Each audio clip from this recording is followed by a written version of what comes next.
Hai, sahabat, selamat datang kembali di channel kami. Kali ini, kami akan mengupas perjalanan hidup seorang tokoh inspiratif yang penuh liku dan penuh teladan, yaitu Yusuf Hamka. Yusuf Hamka dikenal sebagai bos jalan tol yang dermawan. Namun di balik kesuksesannya tersimpan kisah perjuangan yang menginspirasi banyak orang. Yusuf Hamka lahir dengan nama asli Zhou Alun atau Alun Joseph pada tanggal 5 Desember tahun 1957 di Jakarta. Ia berasal dari keluarga sederhana. Bahkan masa kecilnya bisa dibilang penuh dengan tantangan. Untuk membantu perekonomian keluarga, Yusuf kecil sudah mulai berjualan asongan di sekitar Pelabuhan Sunda Kelapa. Hidup di lingkungan yang keras membuat Yusuf terbiasa mandiri dan gigih sejak usia dini. Dalam perjalanan hidupnya, Yusuf terus menunjukkan sikap pantang menyerah dan semangat yang luar biasa untuk bangkit dari berbagai keterbatasan. Namun, bukan hanya soal kerja keras. Perjalanan spiritual Yusuf Hamka juga patut menjadi sorotan. Pada tahun 1981, ia mengalami titik balik dalam hidupnya ketika bertemu dengan ulama besar, Buya Hamka. Bimbingan Buya Hamka membawa Yusuf mengenal Islam lebih dalam. Ia pun memutuskan untuk memeluk Islam dan mengadopsi nama Hamka sebagai bentuk penghormatan kepada sang ulama. Keputusan besar ini tidak hanya mengubah pandangan hidupnya tetapi juga semakin memperkuat nilai-nilai kebaikan yang ia terapkan dalam kehidupan sehari-hari. Dalam dunia bisnis, Yusuf Hamka membangun reputasi sebagai salah satu pengusaha paling sukses di bidang infrastruktur.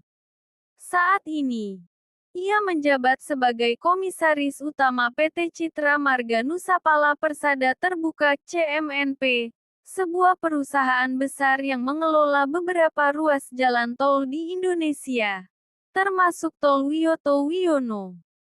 Melalui kerja kerasnya, Yusuf berhasil membawa perusahaan ini menjadi salah satu yang terkemuka di bidang konstruksi jalan tol. Namun, apa yang membuat Yusuf Hamka berbeda adalah dedikasinya untuk berbagi dengan sesama. Ia dikenal sangat dermawan dan tidak segan mengorbankan keuntungan pribadi demi membantu orang lain. Salah satu inisiatif yang paling dikenal adalah mendirikan warung nasi kuning untuk kaum duafa. Di warung ini, masyarakat kurang mampu dapat menikmati makanan sehat dengan harga sangat murah, bahkan gratis bagi yang tidak mampu membayar. Yusuf menganggap kegiatan ini sebagai wujud nyata dari rasa syukur dan kepeduliannya kepada sesama.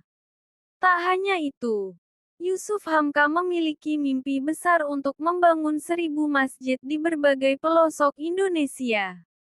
Hingga saat ini, ia telah berhasil mendirikan sejumlah masjid, termasuk Masjid Babah Alun di Jakarta, yang menjadi simbol toleransi dan kerukunan umat beragama.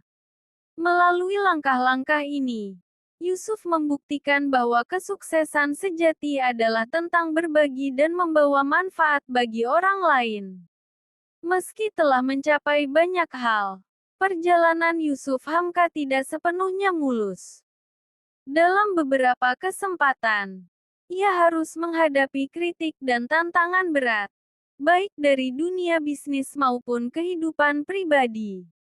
Namun, semangat pantang menyerah dan keyakinannya pada nilai-nilai kebaikan selalu menjadi kekuatan utamanya untuk terus melangkah maju. Selain itu, Yusuf Hamka juga dikenal sebagai sosok yang sangat menghormati waktu untuk beribadah. Dalam salah satu wawancara, ia mengungkapkan bahwa dirinya tidak pernah segan menghentikan rapat atau aktivitas bisnis untuk beristirahat sejenak demi melaksanakan salat. Bahkan, ia rela kehilangan kontrak bernilai besar jika waktunya berbenturan dengan ibadah. Sikap ini memperlihatkan betapa ia sangat menjunjung tinggi nilai spiritual dalam kehidupan sehari-hari. Kisah Yusuf Hamka adalah bukti nyata bahwa kesuksesan tidak hanya diukur dari pencapaian materi, tetapi juga dari sejauh mana seseorang bisa memberikan dampak positif kepada orang lain. Dari seorang pedagang asongan hingga menjadi bos jalan tol yang dermawan, perjalanan hidupnya memberikan pelajaran berharga bagi kita semua. Terima kasih telah menyimak cerita inspiratif ini. Jangan lupa untuk like, subscribe, dan bagikan konten ini agar semakin banyak orang yang bisa terinspirasi oleh kisah Yusuf Hamka. Sampai jumpa di video berikutnya.